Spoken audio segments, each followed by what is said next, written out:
Let me increase the size of this so I can see it better. The font. The font. Okay. That's what you want to call it. Okay. Welcome to Damn It, Jim, the podcast. A fun and fascinating look at one of the best all-time TV shows from the 60s, Star Trek, the original series. So we're back, Dan. Yeah. Did you have a good time in New York City? I did. I saw a couple plays, saw some live jazz. The NBA draft was going on while we were there. Saw some very tall people. Wow. Ate good food, had a few beers. It was great. Awesome. Sounds great. How about you? You were at Shakespeare Festival, weren't you? Yeah, I was at the Oregon Shakespeare Festival in Ashland, Oregon. We go every year. We've gone, Dana, to that thing for probably 25 years. Wow, that's awesome. Yeah, it's been great. But yeah, we've probably seen, I'm guessing, if not the entire Shakespeare canon, pretty darn close to it. Yeah, it sounds like it. If you've been going 25 years, I can't imagine they repeat a whole bunch of stuff every year. Yeah, there are some that they hardly ever do. Coriolanus is one. I love that one because it's got the word anus in it. So middle school. Of course, we've seen some of the other more popular ones like Romeo and Juliet we saw again this year. Oh, that's great. And you also passed your drinking test. I mean, your tasting part of your beer test, right? Yeah, I did. Found out I passed it. And now I just need to wait for the results of the written exam. That can take 6 weeks. Well, then what's your title once you pass this? I think it's something like your Lord and Master Beer Taster. That is hilarious. Will you be calling me that? No, I'll still call you Dan. So the program is called the Cicerone program. It's similar to people who get certified as wine tasters, you know, the sommeliers. I'll be able to officially call myself a certified Cicerone. Wow. Yeah. And a beer judge on top of it. And a beer judge, that's separate, but yeah, that's on top of it. Anyway, it's been fun, and we'll see what happens. Thanks for asking, though. Well, that's very cool. Congratulations on passing the tasting test. So.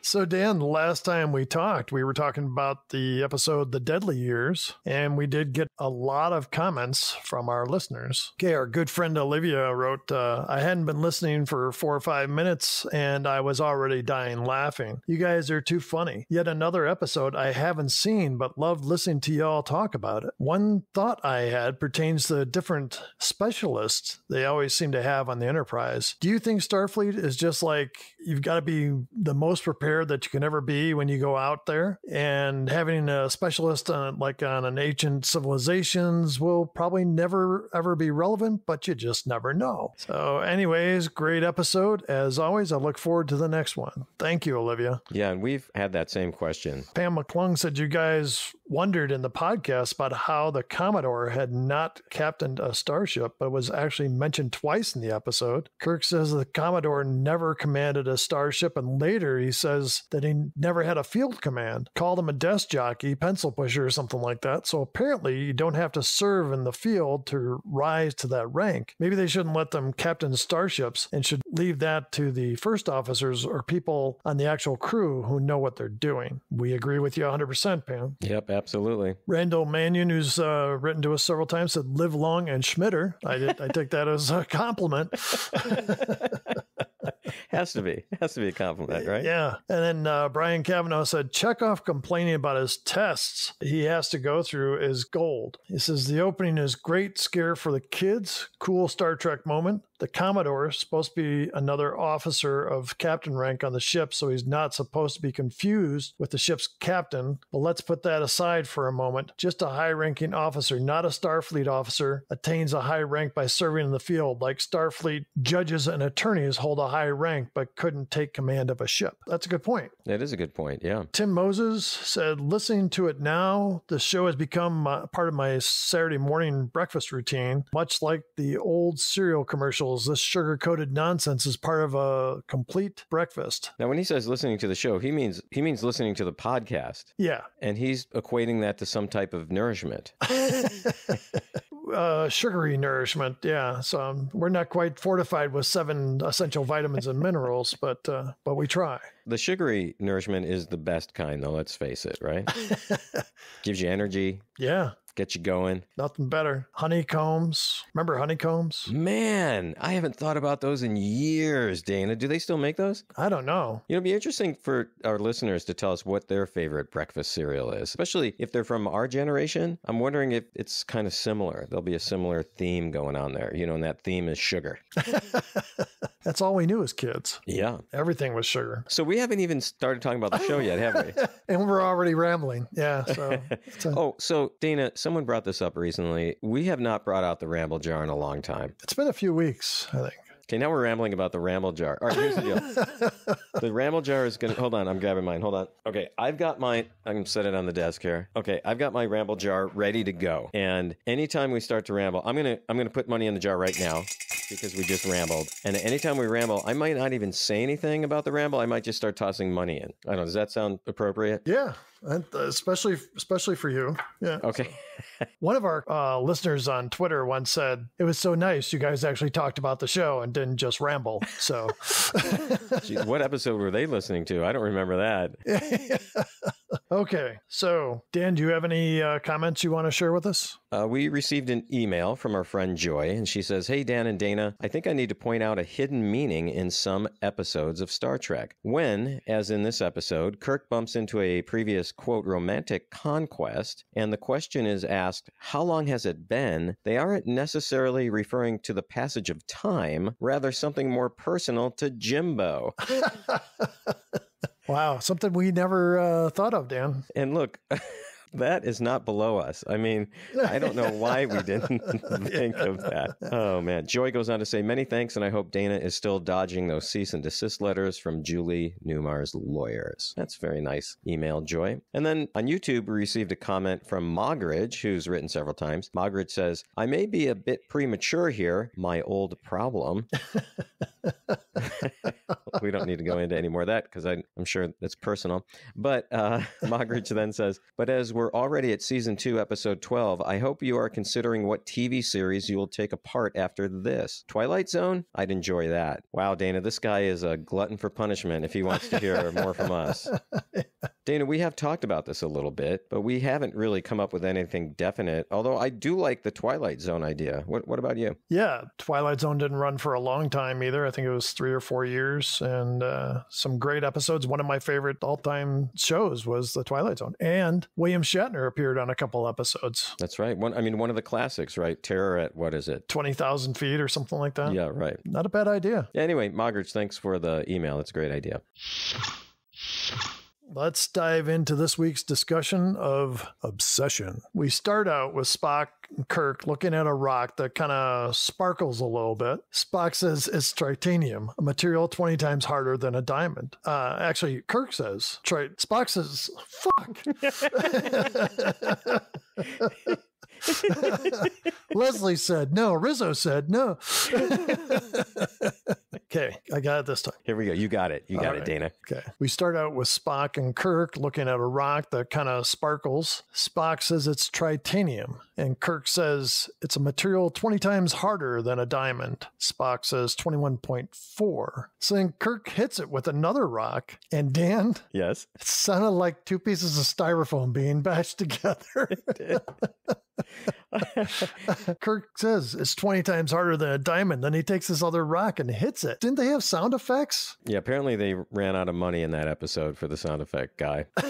So Kirk calls up to Scotty and says that they found the vein and to tell Starfleet to dispatch a survey crew immediately. And we see smoke kind of creep out of the top of the rock formation. And then Spock stands back and using his phaser shaves off a piece of titanium with his phaser. Apparently nothing's too hard for a phaser. When he does that, the smoke kind of retreats back into the rock. I thought it was a cool special effect. I liked it. Yeah. And then Kirk smells something and he's like kind of sniffing the air. He's like, it's like honey. Couldn't it have been, shooting the phaser at the rock might have made something?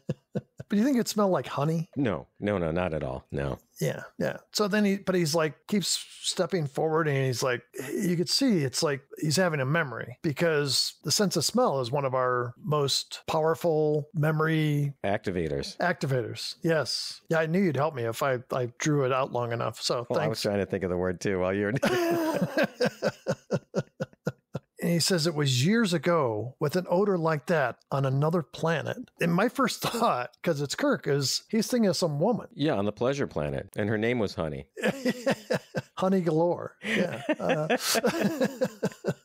And you can see it's kind of disturbing. Kirk, they're surrounded by 5 red shirts. Kirk calls Rizzo and tells them to make a sweep with their tricorders for dicronium. He says, did they see any gaseous clouds? They are to fire on it with phasers on Disruptor B. Now, Dan, this is the first time we hear of Disruptor B. Yeah, it's the first time we even know that a Federation phaser has a disruptor setting, right? Yeah. I mean, again, it's, stun, warm coffee. Right. Heat rocks. Got to remember the heat rocks. I forgot heat rocks. Yeah. Kill. Mm-hmm. And now disruptor. And shave off part of a rock. Yeah. We got that setting. There's more settings to these phasers than you realize. Really? So. They really are, yeah. So he tells the 3 men that they're on red alert. And he calls Scotty and tells them they're going to do an investigation of the area. Scotty says they need to meet with the Yorktown in 8 hours. So Rizzo, Leslie, and another security guard are walking around. Rizzo says he was reading dicronium, but then it changed. And just then we see smoke coming over the rocks in the background. And a fog envelops Leslie and the other security guard. They look like they're being choked. Rizzo calls Kirk and tells him about the strange cloud as the cloud moves over him. Yeah, Dana,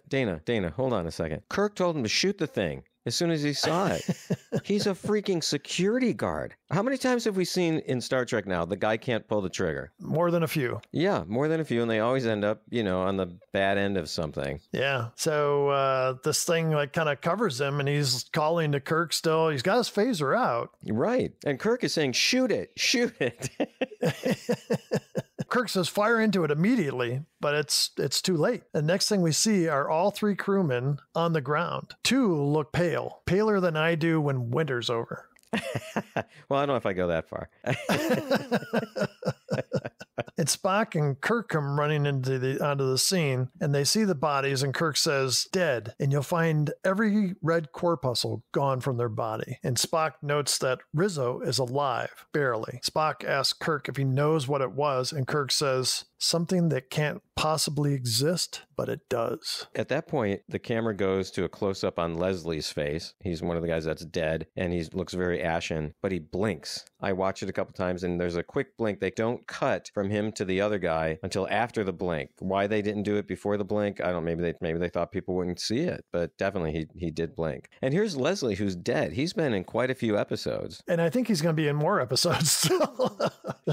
He comes back to life somehow. That's true. Yeah. When we come back, we see the medical lab and Nurse Chapel as we hear the captain's log recapping the incident on the planet. Kirk asks Chapel about Rizzo, and she says he's still unconscious. Kirk tells Scotty, Spock, and McCoy they're going to stay circling the planet regardless of the planned rendezvous with the Yorktown. Spock says the vaccines they are going to get from the Yorktown are desperately needed on Theta 7, but Kirk says, I know, people might die, but we're maintaining orbit here. So McCoy says the dead men didn't have a red corpuscle in their bodies. No marks, no wounds. What happened to them is physically impossible. Kirk says, check your database. 11 years ago, the same thing happened on the Farragut. Kirk then asks McCoy to bring Rizzo to consciousness. Kirk and McCoy enter sickbay where Chapel is tending to Rizzo. On McCoy's orders, Chapel gives him a 1 cc of cortisine. That's the stuff that made McCoy go kind of nuts in City on the Edge of Forever. That's cool that they brought it back, though.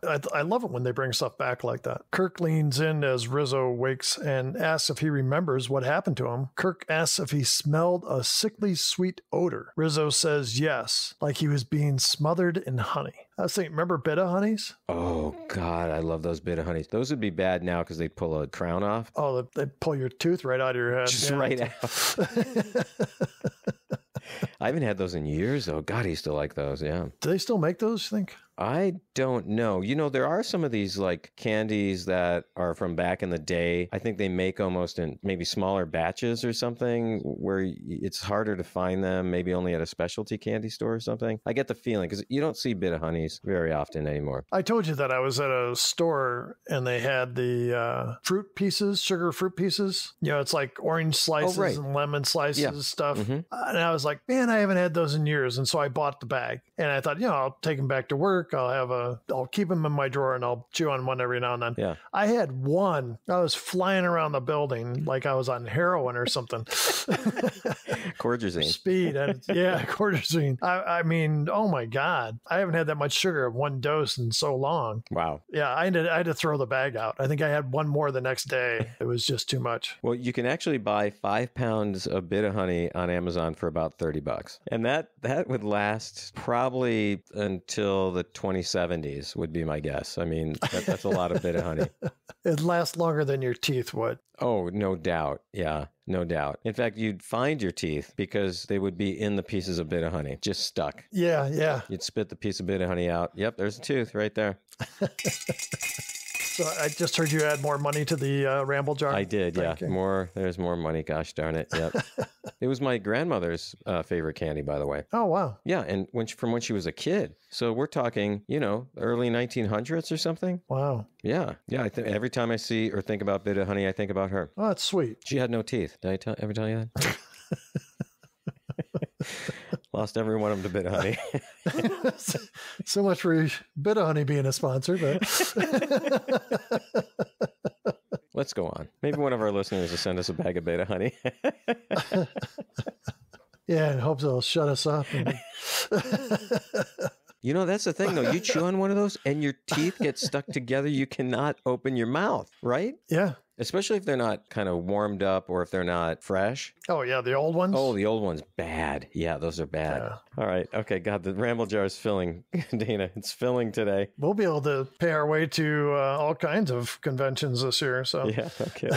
So remember, way back when, Kirk asked if he smelled a sickly sweet odor, and Rizzo says yes, like he was being smothered in honey. And that's what got us in this hole that we went into. That's right. And then he falls asleep again. So we see Kirk enter the bridge. Uhura says she's got a subspace message from Starfleet, just they're inquiring, and Kirk says, not now. Then he tells her to get security officer on duty to the bridge. Spock reports they are continuing to scan the planet, but no life form readings. Then he says, you mentioned dichronium before. Kirk says, suppose it was composed of that rare element, a strange gaseous creature. We've seen some strange gaseous creatures in our time. We've at least smelled them. Well, we've created them as well.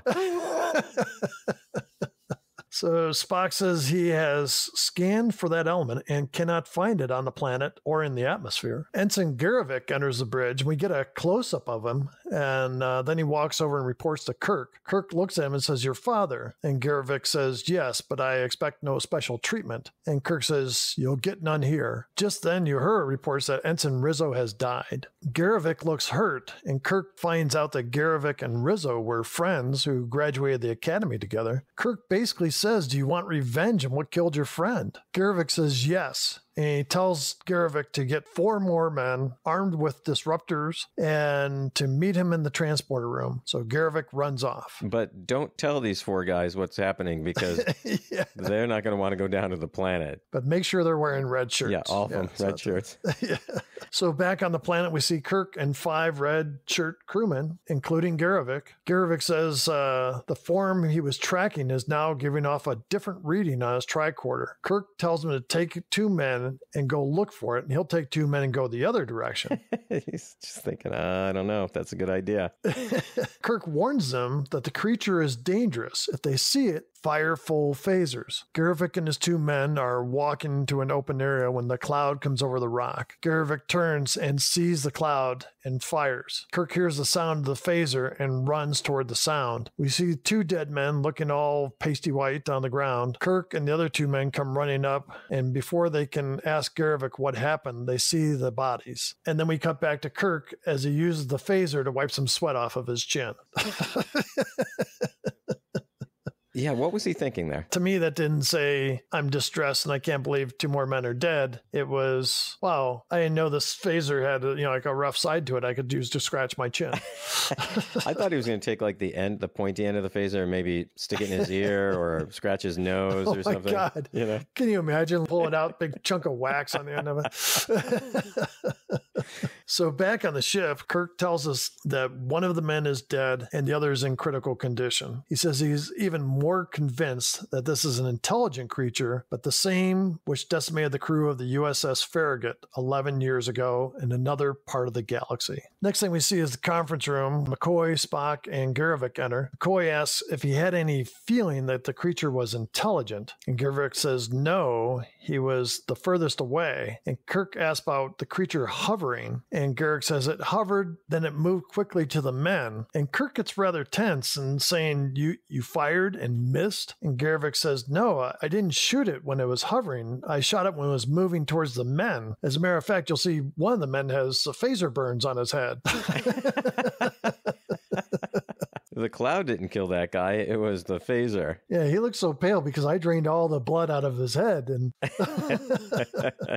he says he only hesitated for a moment. And Kirk is like struggling to keep his composure, and he relieves Garvik of duty and confines him to his quarters. And after Garvik is dismissed, McCoy says, you're pretty hard on him, weren't you? And Kirk says he froze, and one man died and the other is in critical condition. And he gets up and leaves. So we see Garvik enter his quarters, and then he falls down on the bed and he throws his arm across his head like he's gonna cry. Yeah, come on. There's no crying in Star Trek, Dan. On the bridge, Scotty tells Kirk that he cleaned the radioactive disposal vent and they'll be ready to go in 30 minutes. Okay, hold on. The radioactive disposal vent. What are they disposing of? You know what I'm saying? Like, is this bathroom kind of disposal? Maybe that's where this gaseous cloud is coming from.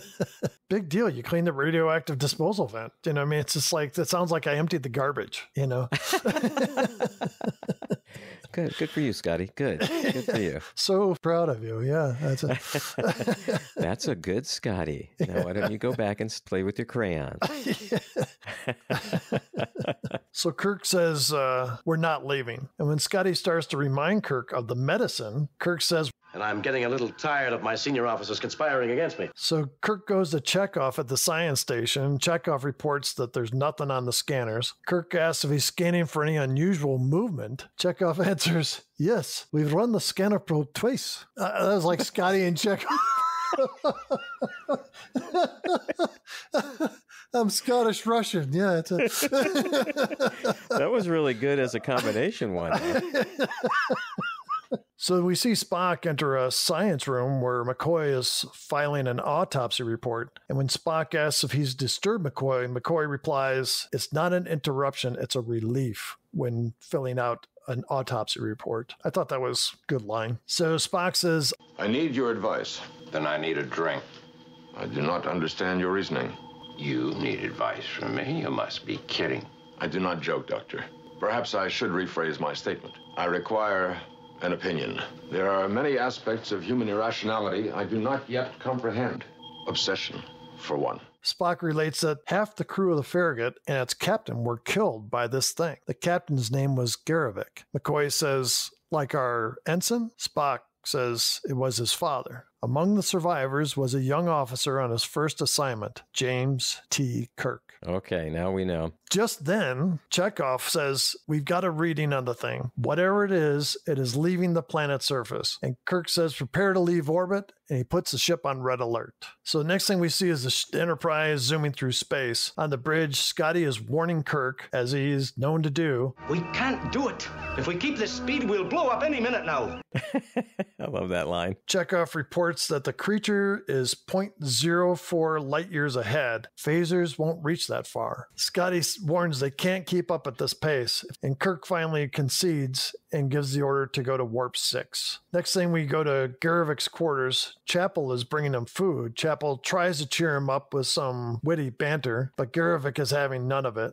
Self-pity is a terrible first course. Why don't you try the soup instead? Okay, I have something to say about Nurse Chapel here, though. Please do. Nurse Chapel walks into the room. She's got the food, etc., like you just mentioned. But there is something going on with her top. And I'm not sure how to phrase this. It looks like it's a common condition of women in space space called migrating nipple syndrome, and it looks like only one headlight is on, and it's kind of moved more toward the center of the chest. I don't really know how to talk about that, but our listeners should go and look at that scene and tell us what they think's going on there. Anyway, it was very weird. There's some weird costuming thing happening in that scene. Yeah, I did notice that, and I was thinking like maybe that's where her microphone was or something. Anyway, I'd like to get some theories from our listeners on what's happening there. So back on the bridge, Chekhov says the creature is slowed to warp 2. Kirk says reduce speed, approach carefully. What does that mean, approach carefully? Like, don't bump into it, don't... What does it mean, approach carefully? How do you approach a starship carefully to anything? Back in Garvik's quarters, he's looking at the colored food on the plate. Those cubes keep making a reappearance, don't they? Yeah, but there was soup that looked like pea soup. It did look like pea soup. I love pea soup. Oh, I do too. It's funny. I never thought I would like it, but... yeah, me too. Yeah. You have a good split pea soup with some ham or bacon. Good stuff, really. I'm getting hungry. He's looking at the colored food, and he's holding the lid for the serving dish, and then he takes it and throws it, and it hits a switch on the wall for the ventilation system bypass. Hold on a second. I'm sorry. So obviously we know that this is going to play a role later, because when have we ever seen this ventilation bypass panel in any room? And why would you even have it? Why would you leave it up to everybody in their quarters to make that decision? Yeah. Right. So battle station sounds, and Garvik leaves the room. He comes on the bridge as Kirk is ready to fire on the creature, and then they fire phasers. The phasers have no effect. He orders photon torpedoes. The torpedoes explode and rock the ship, and Uhura says, "It's coming." The creature comes toward the ship. The deflector shields won't stop it. Scotty says something entered through the number 2 impulse vent. That's the one he didn't close, apparently, when he was dumping the radioactive waste. Yeah, why didn't they close it? And it's funny because Chekhov says something before about... There's an alarm. Yeah, there's an alarm. The vent won't close or something like that. And Kirk tells him, just turn the alarm off. Yeah. It's kind of like in my house when the fire alarms chirp. I just take the battery out. So, by the way, that's bad advice. Yeah, don't do that. One time I was living in an apartment. Jesus Christ. Actually, it was a duplex, and the doorbell rings one day, and it's the fire department. There's like 4 firefighters out there, and they're saying, "Yeah, we're doing a survey of people's fire alarms." You fell for this? Can we come in? We've got something to show you. And, we're going to bring our hose in. No, so they said we're doing the survey, people's fire alarms to check them. And if they need batteries replaced, we have batteries. It's a program we're doing. I'm like, yeah, fine. Come in. The guy says, your fire alarms don't have any batteries. I was like, yeah, they were chirping and bugging me.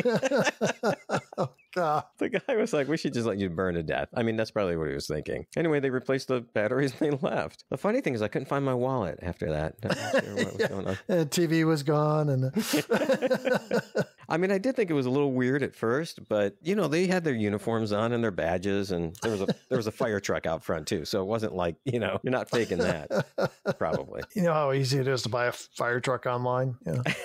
There was no online then. That's the thing. Now, shoot, yeah, you could probably buy one. You could probably buy a fire truck online, I'm sure. I'm sure. Anyway, so that's a real thing. I mean, again, don't trust if someone comes to your door and they say, we want to change your batteries. Yeah, I'm from the fire department. And oh, yeah, I heard about this on Damn It, Jim, the podcast. Come on in. Yeah, they should have shut the vent and not turned the alarm off. Let's just finish with that. So we go to a conference room. Scotty reports that the creature attacked 2 crewmen and disappeared into the vents. McCoy says one of the men died and one is fighting for survival. And then he turns to Kirk and says, You can add that little price tag to your monster, huh? That's enough, Bones. It's not enough. You didn't care what happened as long as you could hang your trophy on the wall. Well, it's not on it, Captain. It's in it. Whoa, that was a burn. yeah, big time. Spock says it's no longer important about us chasing the creature. It is now after us. So basically, the hunters have become the hunted. Yeah. Kirk suggests to Scotty try emptying the radioactive waste into the ventilation systems. Obviously, he didn't let it all out that trap door before. Dane, I have a question for you, okay? Okay, now, I'm no scientist.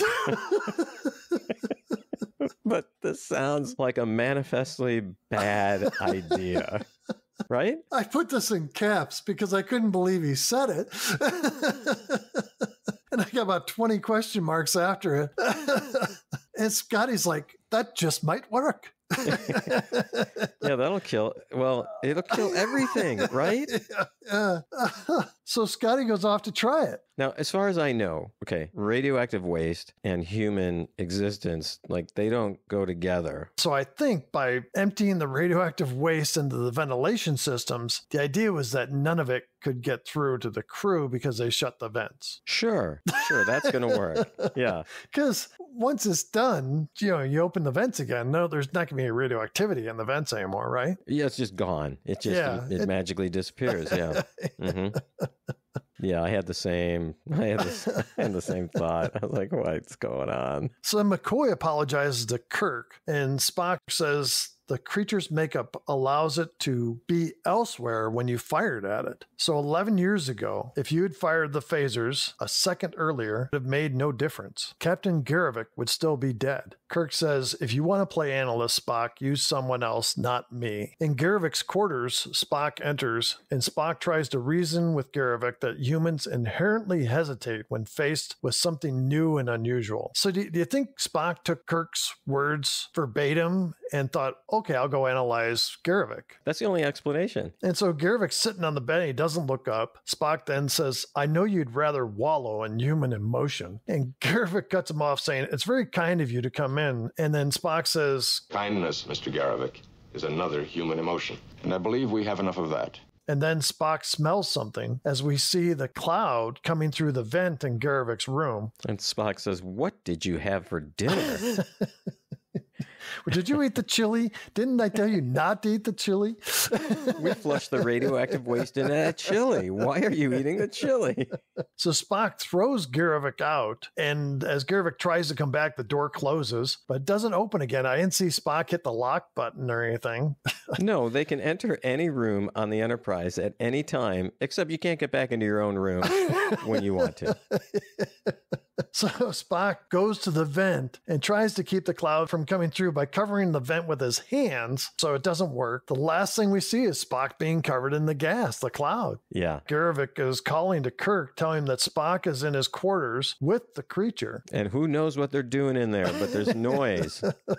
Kirk calls McCoy to meet him there and tells Scotty to reverse cabin pressure 341. And I'm guessing that's Garevik's room number. So does Kirk know every room number on the ship? There's got to be thousands of rooms, right? Well, he would know for sure the women's quarters. The women's quarters, yeah. Yeah. So then we see in Garevik's room the gas getting pulled back into the vent. So at Garevik's room, Kirk asks for a tricorder reading, and McCoy says Spock could be dying in there. And Kirk says, and if we open the door and the creature comes out, Spock will have a lot of company. Yeah, I mean, he's right. Yeah. And the door opens and Spock says, the reverse cabin pressure worked and no one is dead. Kirk gets this kind of like grin on his face, and then he asks, don't misunderstand my next question. Mr. Spock, why aren't you dead? It's that green blood of his.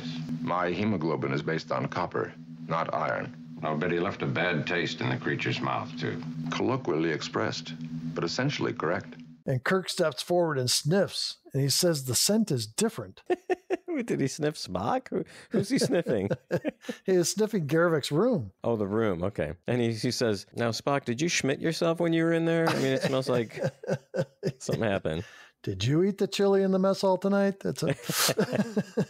Scotty calls Kirk on the intercom and says the creature is heading toward the number 2 vent. Perhaps the radioactive flushing is affecting it. Or the chili. The chili could be doing it too. Kirk orders the vent opened. I thought it was already open. Isn't that how it got in? I don't know, man. I think they closed it after it got in, and now he wants it open again. And so confusing.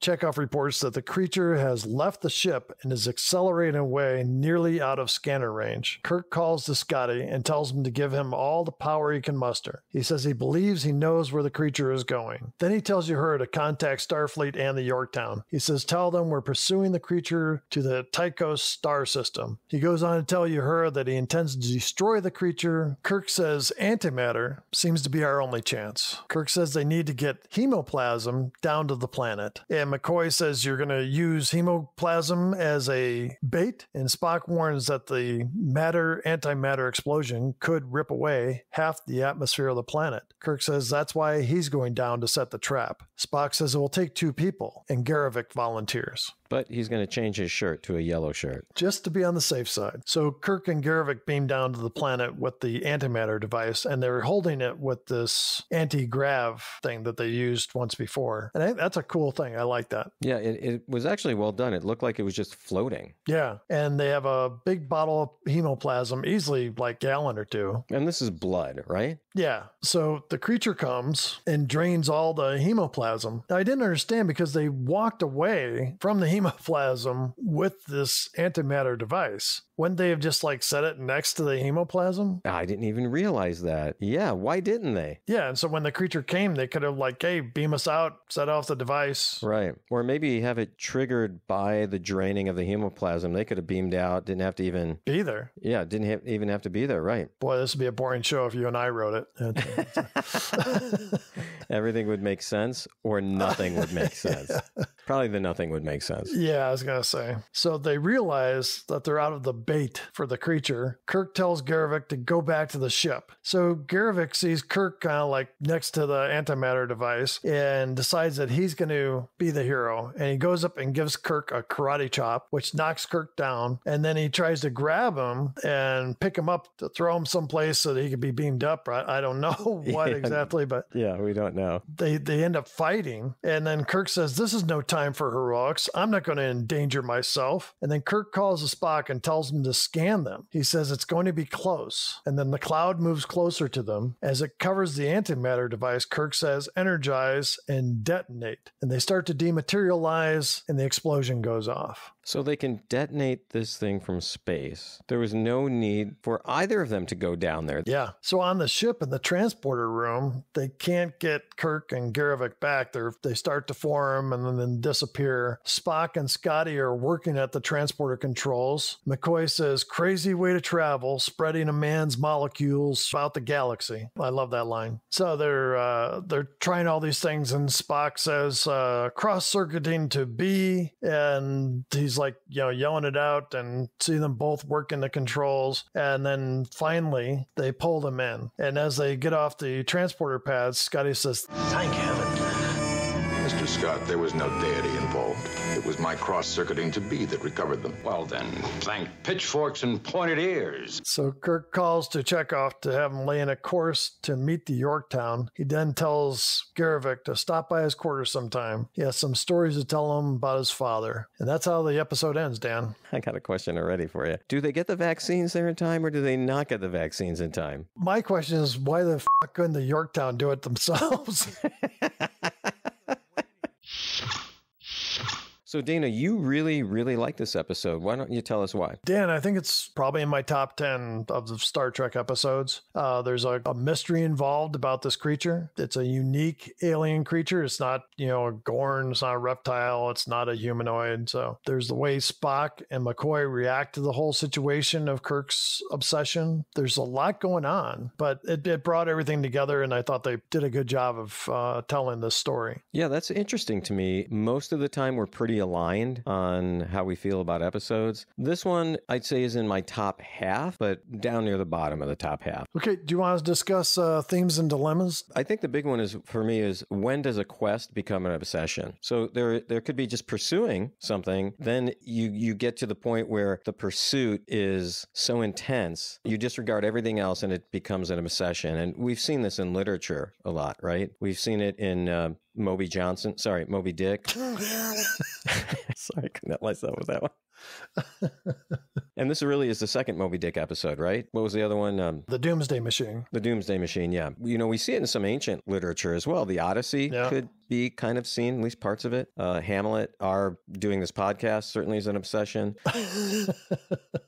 That was kind of it for me. What about for you? What was a dilemma that you saw in this episode? There's points in there, I think, where we see Kirk on the brink of madness. And again, it's definitely like Moby Dick. But to see Kirk so obsessed was really different. Somebody had commented, I think on Facebook a while ago, we've never seen Kirk act like this. Why would he suddenly be like this? But I think they did a good job presenting the smell, that sense of memory. And then, little by little, he's convinced that this is what it is. And then his desire to stay and fight it so doesn't go on and kill more people. Do you think it was an obsession for him? Yeah, I think it definitely was. And then there's the whole survivor's guilt that both he and Garavik face. Oh, that is a great point, Dana. I hadn't even really thought about that. And they mentioned in there, Kirk looked up to Captain Garavik, was like his first commanding officer, and he says what a great guy he was. So there's all that he lost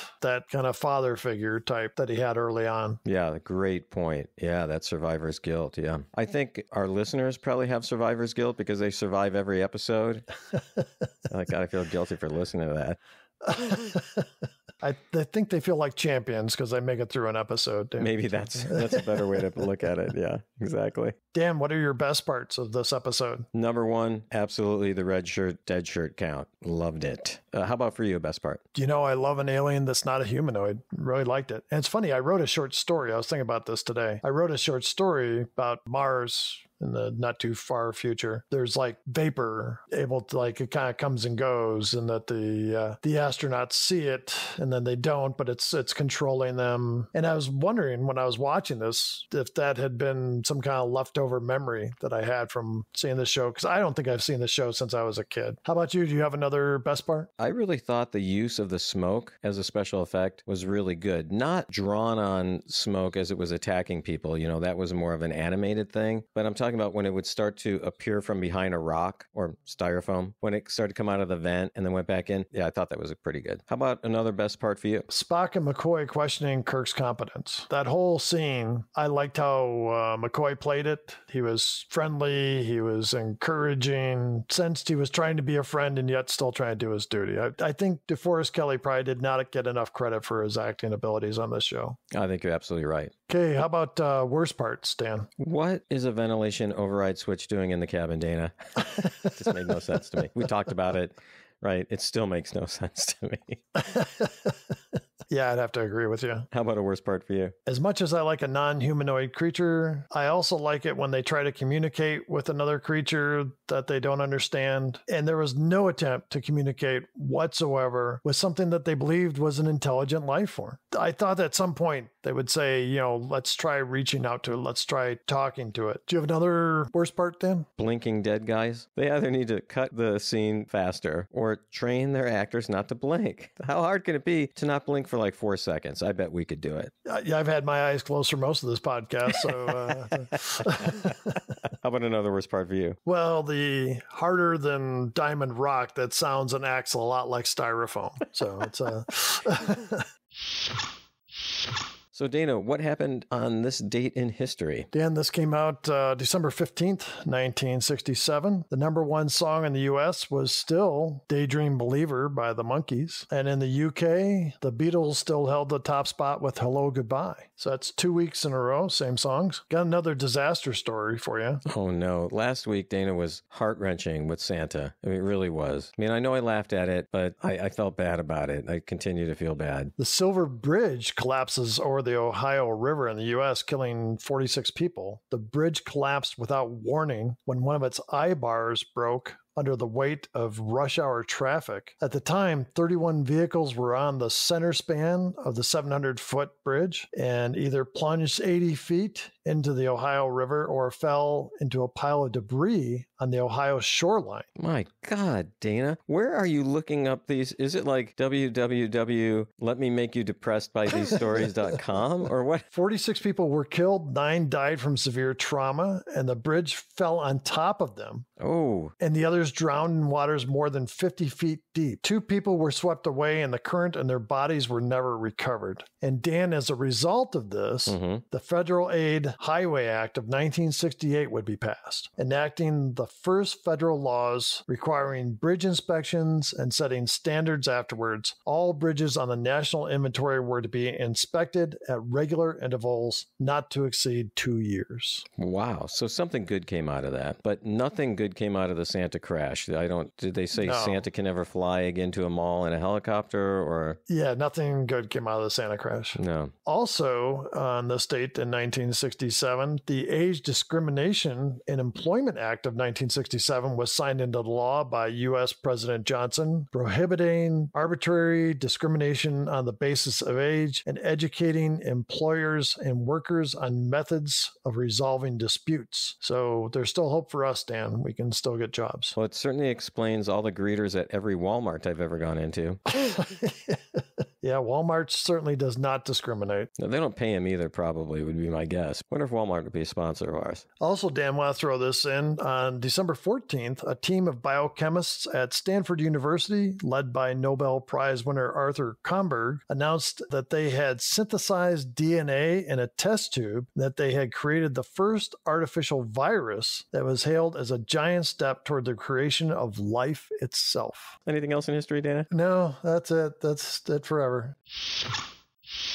Shall we move on to the counts, Dan? Yeah, let's move on to the counts. So, Dana, how many dead crewmen do we have this week? I counted 6. What did you come up with? I had 5. Okay, so we go down to the planet, 2 men die, and then Rizzo dies later. Yeah. Then Garavik goes back down to the planet. 1 man dies. The other's in critical condition. So we've got 4. Yeah. Then it comes on the ship, and 1 man dies, and another's in critical condition. Yeah. So that's 5. Yeah. So what are you saying? You said 6.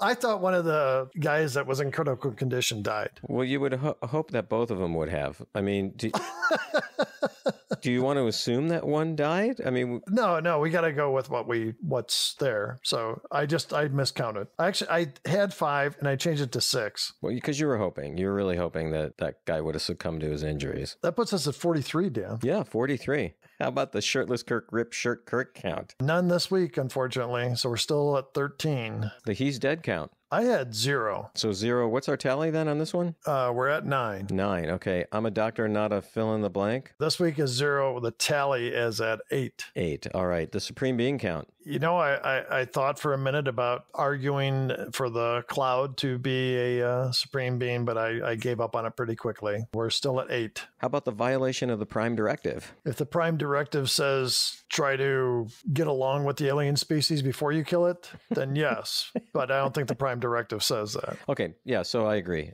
0 this week. And our total is 6. 6. All right. Taking over the Enterprise count. The cloud tried to take over the Enterprise, but couldn't do it. So 0 for this week, Dan. We're still at 5. All right. So, we got skunked on everything but the dead crewmen, but, we had 5. So not bad for this week. No, I thought we did quite well. So, Dana, we're taking some time off, aren't we? Yes, you are. I'll be around, but you're traveling. Yeah, we're taking a trip. My wife and I are going to do some traveling. We'll be gone the entire month of July.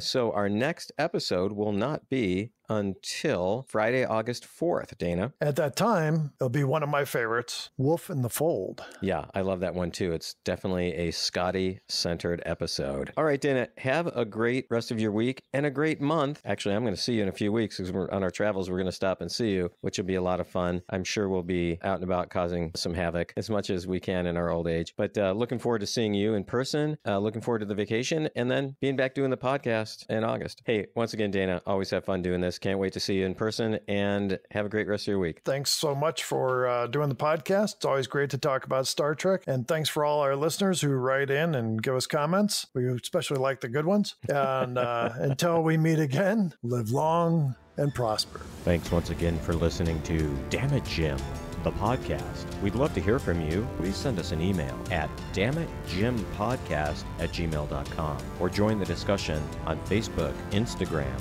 or YouTube. You can also now call us at 509-676-6298. If we like what you have to say, we may even put it on the podcast. Remember, Dan and Dana are off for the month of July, but join us on August 4th for the episode Wolf in the Fold. Until then, enjoy the encore episodes. And until we meet again, remember to live long and prosper.